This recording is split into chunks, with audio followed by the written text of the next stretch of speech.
I guess it's time. We have a good amount of people. Welcome everybody.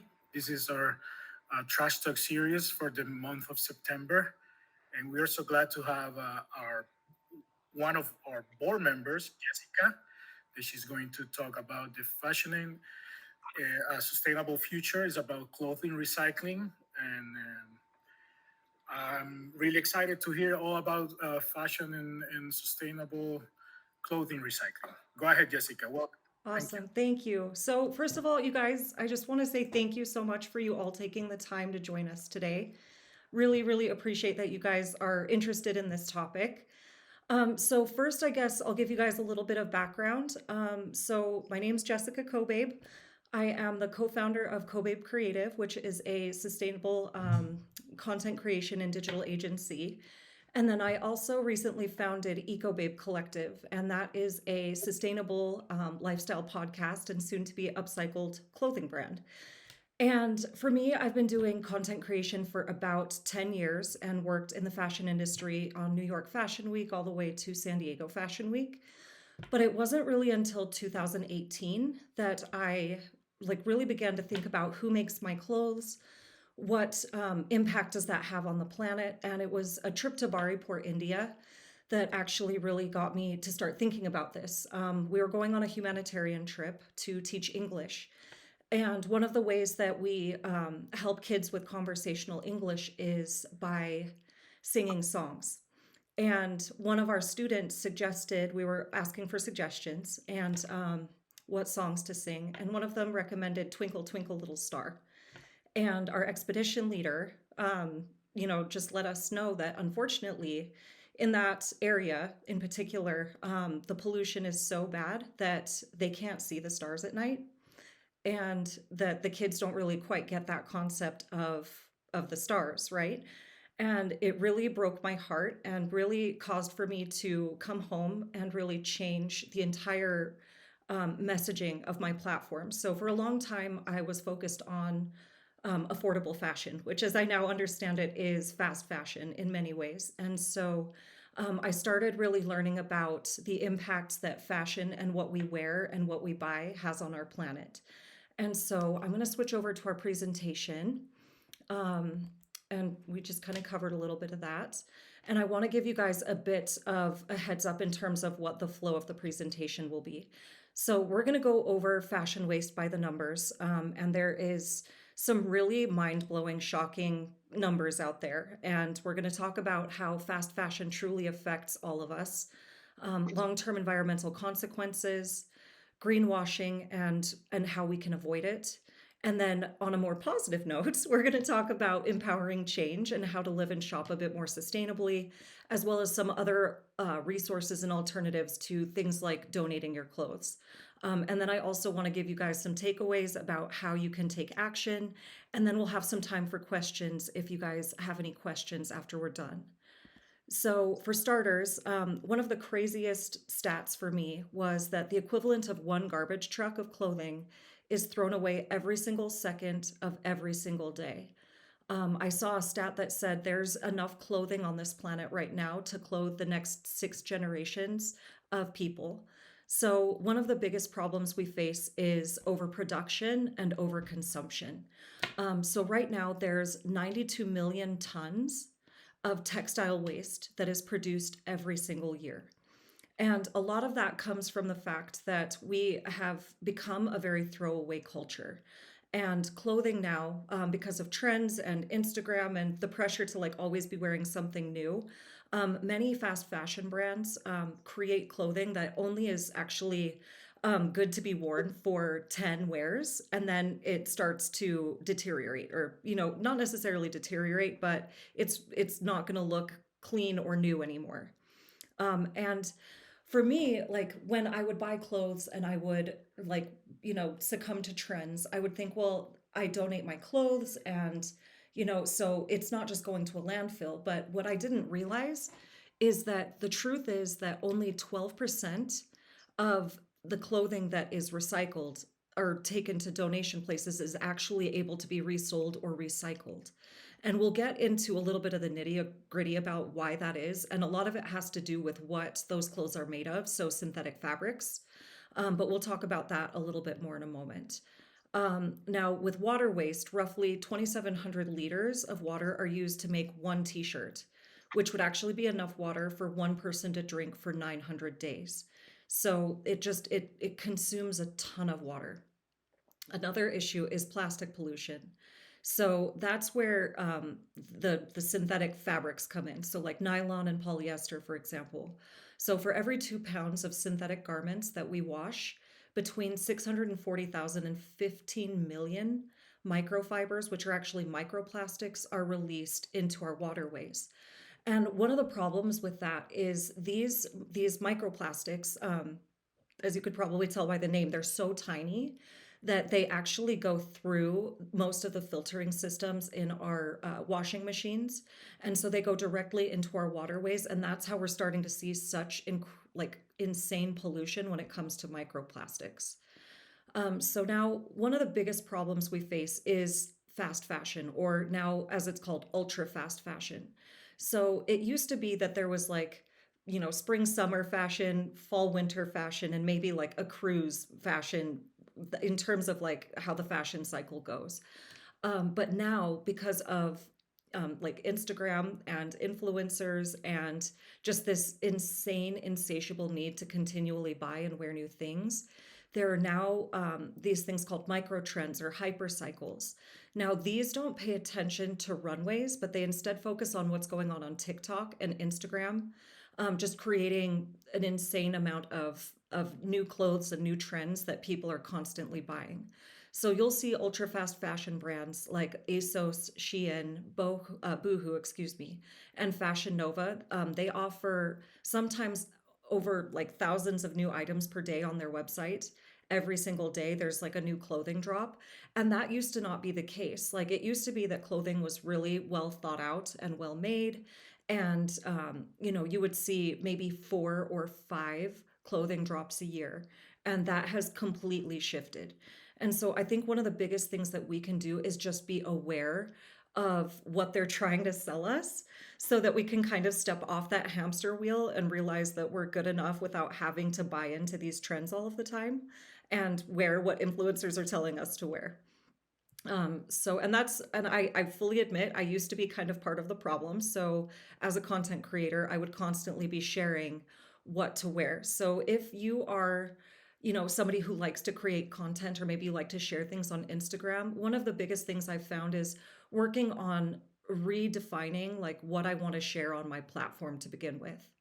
Now, one of the biggest problems that we face with this kind of thing is who is paying the cost. So there's this saying that says someone somewhere is paying the cost, right? Because I used to get so excited when a t-shirt was like less than a cup of coffee, but it wasn't until, like I said, about 2018 that I began to question, like, why is that? And the fact is that the faster the trend cycle in fashion, the more garment makers are required to work at a really inhumane pace. Remake, which is another nonprofit that I'm an ambassador for, recently published some really just frustrating information that these people that are working in these garment districts and factories sometimes are facing like the heat because there's not really good like circulation or air or windows. The temperature inside gets up to 120 degrees Fahrenheit, and they don't get water breaks. But they are paid roughly about 3 cents per item. That's obviously give or take depending upon the factory. But they're not paid a living wage whatsoever. They're paid per item that they make, and so they really don't get to afford to have the luxury of human rights. Really, unfortunately. Now, more than 70% of unused and donated clothing, that's another issue. So I used to think like when I would take something to Goodwill or Savers, that it would get resold there, right? Or it would go to someone in need. But unfortunately, 70% of unused clothing, because of the insane amount of clothing that is dropped off at these kinds of institutions, they're not able to manage that amount of volume. And so, what they don't sell in their store, which is about 70%, is actually shipped to Africa and the global south. And roughly 40% of those shipments end up in landfills or are incinerated almost immediately. And that's because of the poor quality of the clothing. And a lot of that has to do, again, with the fact that fast fashion brands use synthetics because they're cheaper to manufacture. Now, the aftermath of that is that less than 1% of clothing that is dropped off into a recycling bin. This is something a little different. So, aside from Savers, I'm sure if you guys have walked into an H&M, I'm trying to think of other brands that do this as well, but you'll see the close the loop bins, and that's where they encourage you to drop off your clothing there, right? And you'll get like a 20% off coupon to shop. But actually, 1% of that clothing that is dropped off into those recycling bins are actually recycled into fibers for new clothes. Most of the time, if they're used at all, they are shredded into insulation, or they're again shipped off to other countries, or they're incinerated or landfilled. And again, like I said, that's because of the synthetic blends that they're made of, and what most clothing, and why most clothing you'll see, like if you see a recycled item or an item made up from recycled goods, a lot of the times it's from plastic bottles because it's really hard to respin and like they basically have to melt the polyester, the nylon, or what have you, to turn it into a new thread or a new garment or something like that. And it's just way too expensive and it's too difficult because of the mix and mesh of like blends and finishing dyes and chemicals really that they use to make these clothes. So the system of shipping unwanted used clothing to other countries also relies on a major assumption. And that's that these countries want it. And what we found is that actually, like Rwanda, Kenya, Tanzania, and Uganda have all either banned or attempted to ban used clothing imports because they can't keep up with the overproduction. And also, what's happening is these clothes are starting to clog up their waterways. And as we've talked about, a lot of these synthetics are actually made of plastics. So it's contaminating their water, not only with like the synthetic dyes, but with the microplastics that are then going into their waterways. So let's talk about some of these like long-term environmental consequences. So first off, microplastics. I've been talking about this a lot because it's just one of the most, I think, crucial in terms of health. So synthetic clothing accounts now for 35% of all microplastic pollution. And according to Greenpeace, fruit like apples, pears, they have the highest content of microplastics with an average of 195,000 particles per gram, respectively. So there's those numbers. Humans ingest this to me was so gross, you guys. Okay, so humans actually ingest 50 plastic bags per year or one credit card per week in microplastics. And like we honestly don't know the long-term effects of what this is going to do for our health. But I don't think it's going to be a good thing, you guys. So right now, oceans, as the way it goes, will carry more plastic than fish by weight by 2050 at the rate that we're going with the plastic pollution. So water waste and pollution. Most polyester garments are not made to be worn more than 10 times. And so with that short life cycle, they end up in landfills and can take roughly like 20 to 200 years to biodegrade. And when they are discarded, they are continuing to shed those microplastics into our soils. So it's degrading our soil, which is in part where like the food chain, our animals and things start to eat that. And that's where we're starting to see microplastics even in utero, which means before a baby is even born in the placenta, they're starting to even see plastics there. So it's just really such a huge problem. And that doesn't even begin to touch on all of the synthetic dyes and finishing agents that go into the soil and water as they continue to leach into the soil while they biodegrade.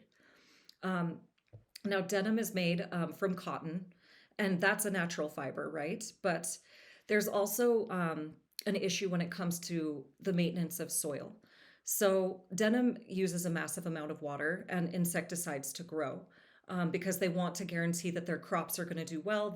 Like farmers often that are not organic will use insecticides, which is why you'll see such a push for organic cotton because it allows for the soil to maintain its integrity. There's a term, regenerative organic agriculture, and this really focuses on working with the land as opposed to trying to overpower the land to get what we need from it. So, according to the CDP water and apparel analysis, regular cotton uses about 16% of all pesticides worldwide and are responsible for 217 million cubic meters of polluted wastewater with chemicals like mercury and arsenic.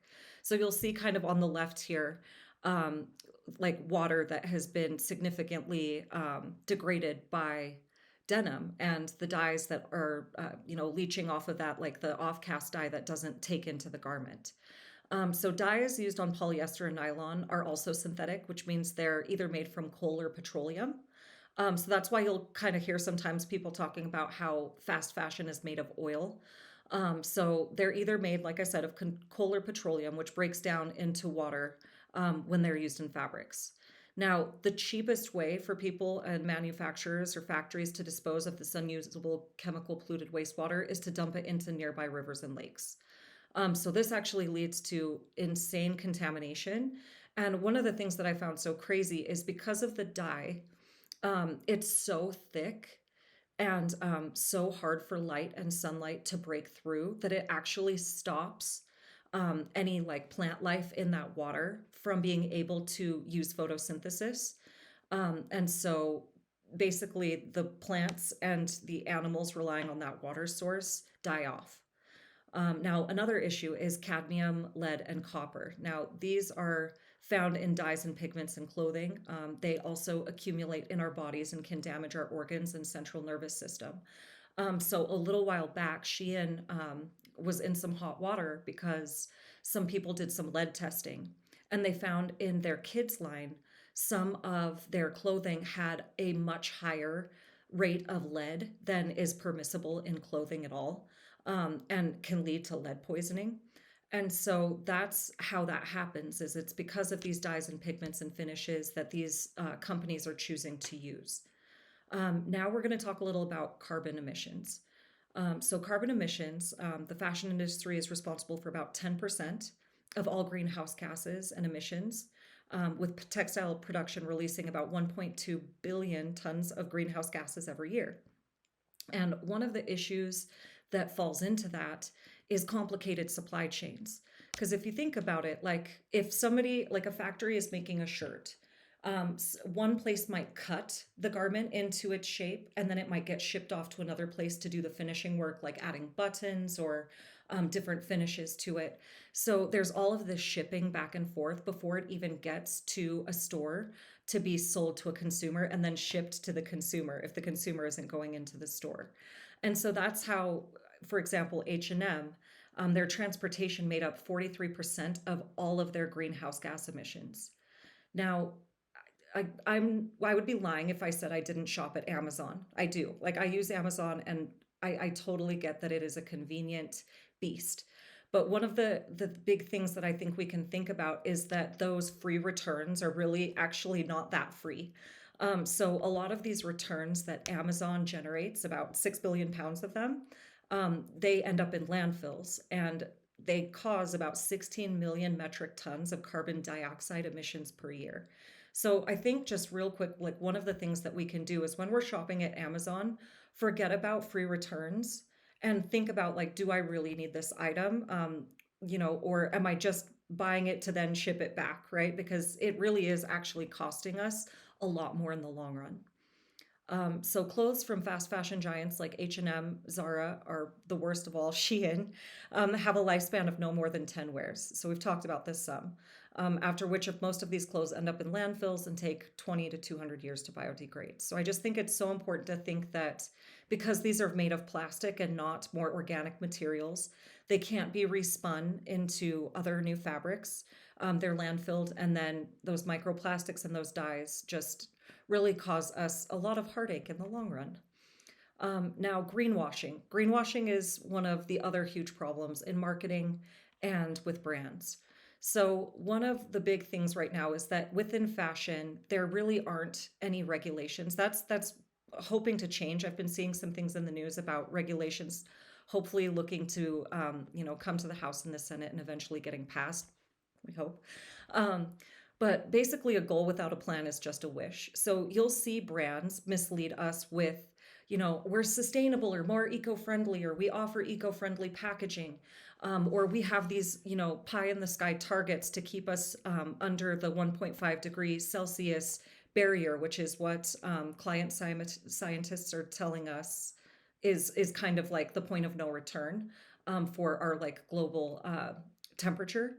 And so people are really like, they hear that number, right? They think, okay, 1.5. So like, how can we tell people that we're on track to keep our company at net zero, or, reduce our carbon emissions? But there really isn't any legislation or any follow up on many of these brands to make sure that they're actually hitting those targets.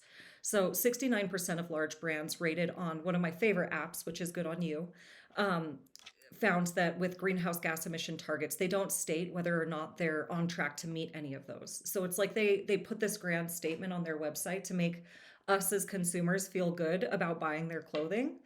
But then there's really no follow up to make sure they're actually doing what they say they're going to do. Now, another greenwashing tactic is sustainable capsule collections. Now, I get that brands have to start somewhere, right? And that, creating a sustainable capsule collection might sound like a great idea. But for example, and I hate to just totally like throw H&M under the bus so much, but they're just such a good example. So H&M, they use this conscious collection, right? And this conscious collection is made maybe of like 100% organic cotton, or they use recycled materials. But they're selling it right next to all of these thousands of other garments, that are not sustainable. And so they're not really addressing the root of their problem, which is overproduction.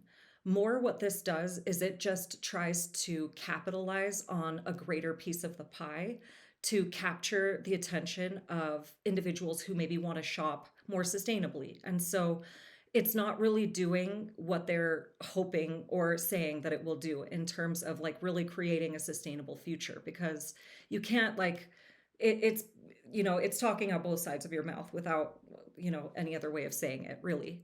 Now, we already kind of touched on close the loop, which is this get a discount scheme. I hate to call it anything other than this, but it really is kind of a scheme.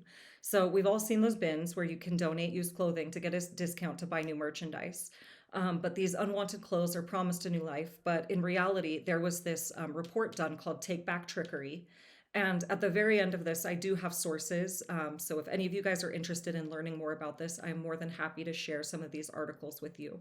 But they found that they tracked, I think it was like 22 garments that they donated to some of these little close the loop bins. And then they tracked where they went. And they found that I think it was like less than 5 garments actually were receiving a new life. The rest of them were incinerated. They're sitting in a warehouse somewhere because the brands who took them don't know what to do with them, or they were landfilled or shipped to the global south. So I know that a lot of this is like doom and gloom. And when I first started my journey to living more sustainably, I felt so overwhelmed. I was like, what do I do? Do I take all of my clothes that are made of fast fashion, which was like basically my whole wardrobe, and just chuck it? But then, as I've learned, obviously, letting go of our clothes to create like an ideal sustainable wardrobe isn't the answer either, because the most sustainable item is really already in our closet. And it's about redefining our own shopping habits and consuming less, because as much as I would love to say that we can rely on businesses to do the right thing, they speak in dollars, right? And so one of the biggest ways for us to vote is with our money and where we choose to put it. So for me, one of my favorite quotes is from the late Vivienne Westwood. It's buy less, choose well, and make it last. And there is a really awesome sustainable content creator who said we need to slow down, take a little time to reconnect with our clothes and appreciate them again. Remember that whatever we're wearing, it took both physical and creative resources to make it. So this is where I want to talk about some of the solutions. So I know we've all thought like donate or recycle, right? Recycle, reduce, reuse, recycle. But there's a few other R's I would really like to introduce you to before you go down the recycling route. And the first one is refuse. So when you go to a store and you see something, or you see someone on Instagram that you really like their outfit, and you immediately like go to like try and shop and find it, I want you to like stop and take a moment and think like, do I really need this? And then what I've found to be really fun and rewarding is like, rather than like looking at it as a I don't get to have this thing, I take that money and I put it in a little savings account, and then it gets to save up for maybe like a trip or an experience, or maybe something that down the line I want that is a little bit more of a splurge. And so I find that refusing is a really great way to go. And you can always like put it on a little list in your phone of things, and if it haunts you, you can always go get it later. But I find that often that urge, that immediate like I need to have this now urge, passes. Rethink. So, rethink is how else can we wear our clothing? And, so often it's trends are cyclical.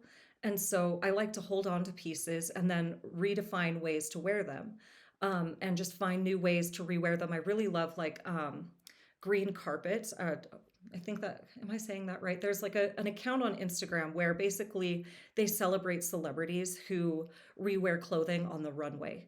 Red carpet green dress. And so I think if we all take like a red carpet green dress moment and think about like ways we can rewear our clothes, we save a ton of money and we get to start our own trends and be our own trendsetter.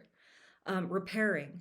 So repairing is a really great way to go. And it doesn't mean just like, fix a broken hole or things like that, but maybe think about one of my favorite things to do is like I drink a lot of coffee, right? And I love to wear white, which they do not always mix well together. And so I oftentimes end up with clothes with stains. So I like to tie dye them. So my family and I will have tie dye parties, and I'll just tie dye them into something new.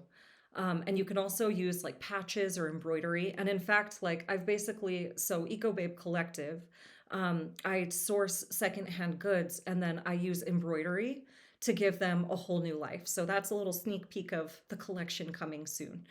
Reuse. So one of my favorite things as well to add like more of a cycle to my wardrobe is to resell old threads to buy new ones, or to host a clothing swap. So some of my favorite local places are like I really love Goodwill and I love Savers, but I love, if you like a little bit more of like an elevated look, Name Droppers is a really awesome place. So when you resell at Name Droppers or someplace like a Plato's Closet or an Uptown Cheapskates, you can make money off of the clothes. You guarantee that it's going someplace to be sold. And then you can take that money to buy maybe more sustainable goods, or a different outfit. So that's a really great way to add more lifespan to your clothing and save some money and make your whole wardrobe a bit more circular. Another option is repurpose. So maybe think about cutting those jeans, or shorts into a t-shirt. Or there was this really cute, like I love these like striped button down shirts, but there was a huge stain at the bottom of one. And so I just chopped it to be more of like a cropped button shirt, which was really cute. So just maybe thinking about new ways that you can style pieces that you already have or turn them into something new. So it's a really fun way to, just exercise that creativity muscle. Okay, now when it comes to buying new pieces, these are, and I know this is kind of small, so I hope you guys can see these, but there is a difference between certifications or labels on clothing tags and things like that that mean something, and ones that are more of just greenwashing. Like if they say like naturally made or eco-friendly, but there isn't really a certification next to it, chances are it's not as eco-friendly as they're saying it is. So what I like to do is I like to look out for these signifiers, because these certifications actually are quite rigorous for a company to receive. And so it's a great way to vet brands that are actually putting their money where their mouth is. And one of my favorites is the B Corp. B Corp is incredible. Also, there's fair trade, and each of these different categories kind of means something a little different. So there's sustainable sourcing, which is the integration of social, ethical, and environmental performance factors into the process of selecting these suppliers. So that means that these brands are really conscious of everyone along the way in their supply chain. So they're looking at making sure that people are making fair wages and that their clothing is responsible and not degrading the earth. There's sustainable manufacturing, which is the creation of manufactured products through economically sound processes that minimize negative environmental impacts while also conserving energy and natural resources. And then this other has like more along the lines to do with like, I mean, not all foods and beauty products, but it also kind of touches on that. So there's the non-toxic and sustainable product. And this is products contain only 100% natural, aka from the earth, ingredients, and they're guaranteed to be completely free from harmful chemicals and are safe for the environment. So going back to like the lead and the chromium and the crazy stuff that synthetic dyes are made of, this helps you to ensure that the pieces you're buying are actually made of sound ingredients that aren't going to do you harm later. So these are a great thing to look out for on. You'll see them on, I mean, if they have these certifications, they're definitely going to let you know, right? So one of those things that you can also do as a practice is when you go to the store, take a look at the clothing tags. Not just the tag in the shirt, but like the actual tags of the item that you're purchasing. And you'll oftentimes see one of these signifiers. Now, I also like to do a will I wear it analysis. So I'm not telling you guys never to buy another new thing again, right? Obviously, that's completely unrealistic. So what I like to do is I do a little where I will I wear it analysis. And these are some of the questions I ask myself and I ask my clients that I style to ask themselves. So first off is where and when will I wear this? And often, like, we can come across something so beautiful, and it'll either be like on Instagram or in the store, and like we instantly want to buy it because we're just attracted to it and it's beautiful. But it also helps to take a step back and ask yourself when and where would you actually wear this? Or do you just appreciate it for its beauty? Next is, does it match my lifestyle? This kind of ties in a little bit to that first one. So, if you are a yoga pants and top knot kind of girl, or maybe you work in a corporate office and so you do a bunch of pantsuits, just think about when you're shopping, like if you see something that doesn't really fit or is conducive to your lifestyle. For me, that would be like ball gowns. I don't really go to too many galas. So for me, it would be kind of a waste of money and resources to go spend a ton of money on things like that when I know they're just going to sit in my closet and I'm not really going to be wearing them.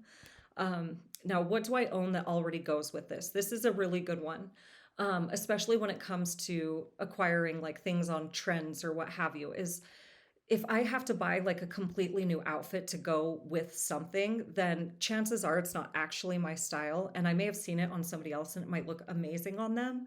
But if I can't already think of things that are already in my wardrobe that it would go with, chances are it's not really my style. And so I'm not really going to end up wearing it. So I like to sit and mentally like go through my wardrobe and try to style a piece I'm going to add to it in 3 different ways and think of things that I have that go with it. And if I can't, then I pass on it. And now another question is, can I buy it secondhand?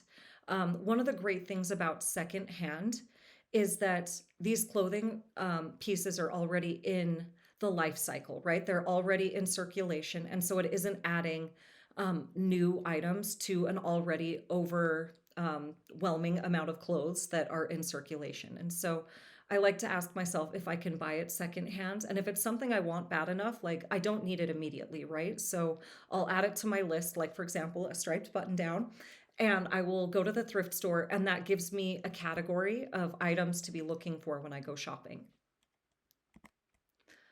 Now, I'd love to share some other resources with you guys. So, the Remake Accountability Report. I really love Remake, you guys. So, they're very focused on making sure that garment workers are paid a fair wage. They really want us to ask the questions about who makes our clothes, what are they made of, what are the impacts. And so, they really look at transparency and traceability across an entire supply chain. And they have this whole brand directory on their website that you can Google and look through. So if you are like a huge fan of ASOS or H&M or whatever the brand might be, you can take a look at how they scored on the accountability report. And like for me, for example, as a content creator, I will reference this report when I'm determining what kinds of brands I'm going to partner with to create sponsored content. The Good On You app. So the Good on You app is another really awesome directory that will give you ratings on different brands across, the internet and brick and mortar stores. And another thing that I really love about them is that if, let's per se, your brand that you were looking at buying only rated fair, then it gives you suggestions of other brands that could meet that same aesthetic but are more sustainable. So those are some really great resources if you're looking for ways to vet clothing companies as you go shopping. Donation alternatives. So as we learned, 12% of clothes donated to non-profit, like not to any fault of theirs. It's just because of the sheer amount of volume, right? That these stores like Goodwill and Savers and the DI and those kinds of companies can't keep up with the supply that they have. So it's up to us to maybe be a little bit more creative about donation alternatives.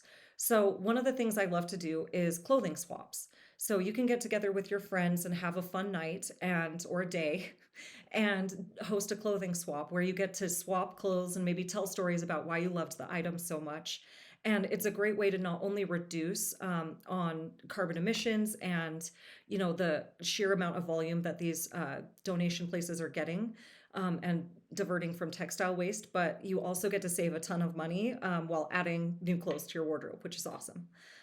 Now, for those items that can't be really reworn, they are past their life cycle. There are some really great options of where you can send those. So 4 days is one of the best options that I've found. So they offer a clothing recycling through their take back bag program. They accept all textiles in any conditions. This means they'll even take items like towels or fabrics, scraps or sheets. You just order a bag from them and fill it and send it back. And while you do have to pay for the bag, you do get an equal amount of credit to shop from their sustainable clothing line. So I thought that was a really cool business model. And then there's resale. Now we touched on resale briefly, but instead of just dropping your clothes at a donation place, you may as well get a little bit of money for them, right? And make sure that they're going to a new home that will actually love and adore them. So great options are like Thread Up, there's Depop, there's Poshmark. Locally, there's places like Name Droppers and Plato's Closet. So that's another really great option as a donation alternative. Now, I wanted to leave you guys with some ideas about how to also take some action. So, one of the first things you can do is support the Fabric Act by calling your senators. And this has a lot to do with garment workers and safety.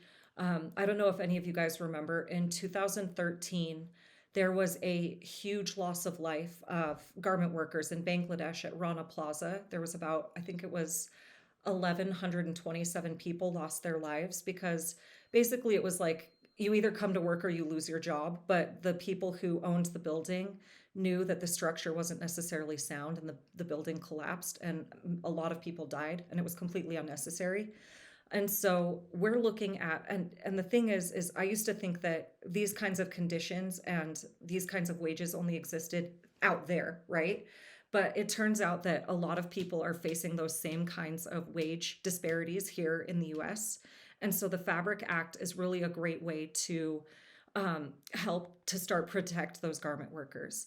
And so you can call your senators and tell them that you would like for them to support that bill and just getting more active as well, even on like social media or like reaching out to your favorite brands and talking to them about how sustainability is important to you and asking them what they're doing to take those steps towards a more sustainable future.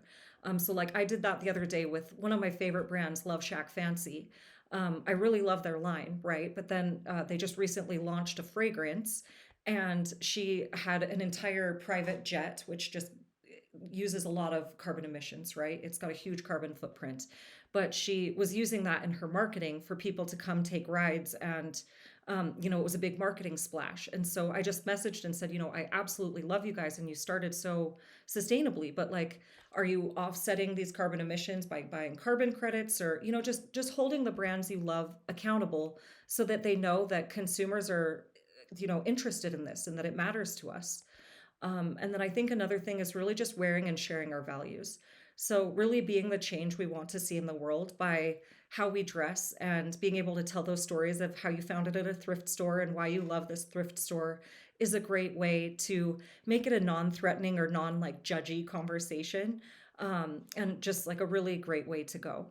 And so that's really what I have for you today, and I would love to answer or try to answer any questions you guys might have.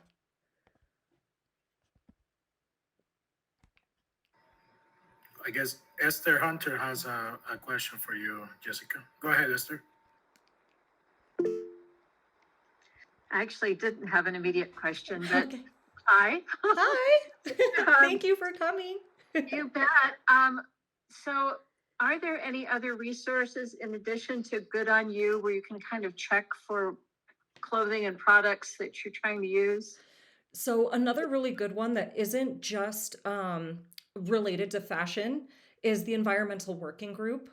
They do a really good job. Oh, and it looks like thank you so much. I hope I don't butcher your name. Eason is saying they like sustainable jungle. So yeah, if you guys have other resources, please share them because like this is a group discussion. It's not just about me knowing this stuff. Like I need more resources too, right? But I also really like Environmental Working Group because they look at, for example, like beauty products. There are limitations of how much like of a certain ingredient can be in a product, but then if you're layering different products together, you can get over that healthy threshold. So environmental working groups are a really great one as well. Thank you. Yeah. Also, Rebecca is asking, could you tell us again what places you recommend for sustainable clothing locally? Absolutely. Okay, so my number one go-to that I love is Name Droppers.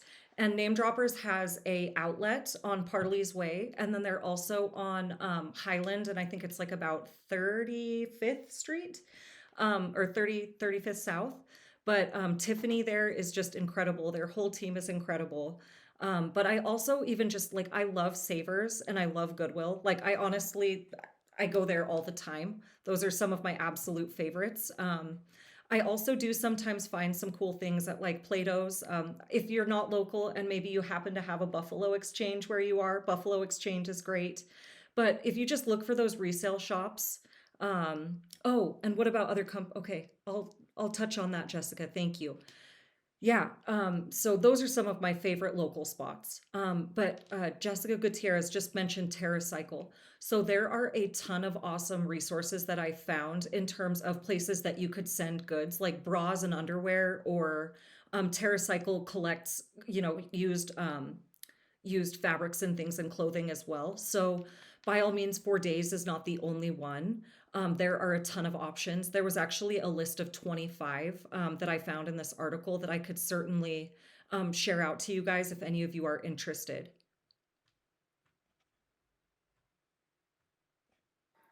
Perfect. Somebody else have a question for Jessica?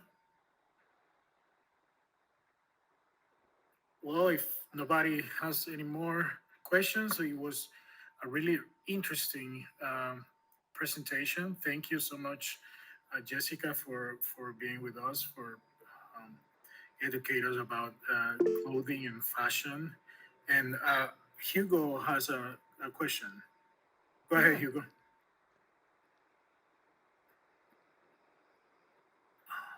I don't know if. Go ahead, Hugo. Or,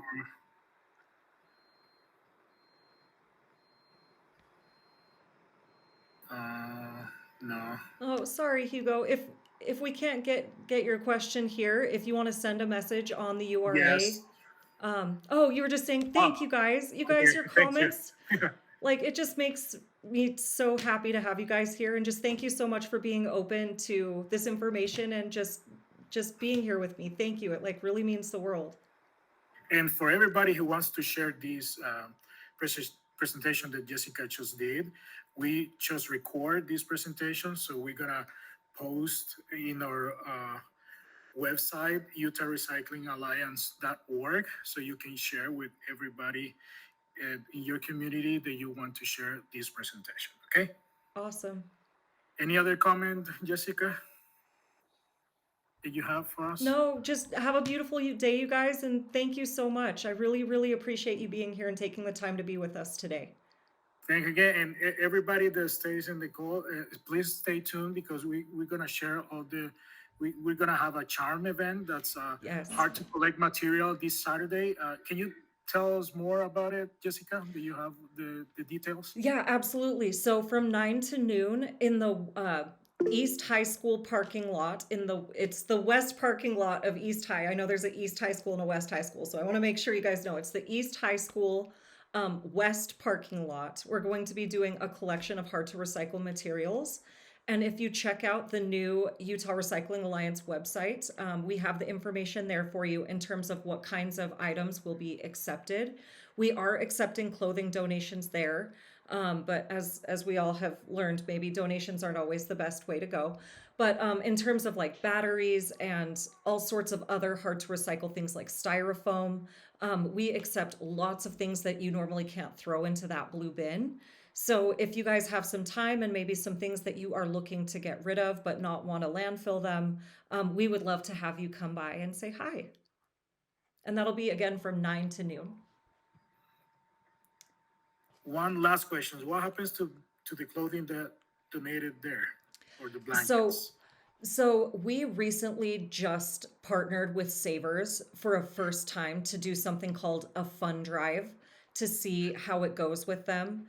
But down the line, we're going to start looking at doing some other alternatives besides just that kind of clothing donation, and maybe looking at hosting some swaps ourselves. But we'll keep you posted. One of the biggest things that we're working on building out as an organization for the URA is transparency in terms of where these things go, and making sure that they're responsibly placed places. I mean, we have some really great vendors that we partner with, but we're looking at really getting more of that information out to you guys. So for now, the clothing that will be donated at this charm event will be going to Savers. Perfect. Yeah. All right, Jessica. Thanks for that presentation, and thank you everybody that joined us today. And stay tuned because we're gonna give you the date for the next trash talk. And thank you everybody. Yeah. Have a good Thank day. you guys. Have a great day. Bye. Bye.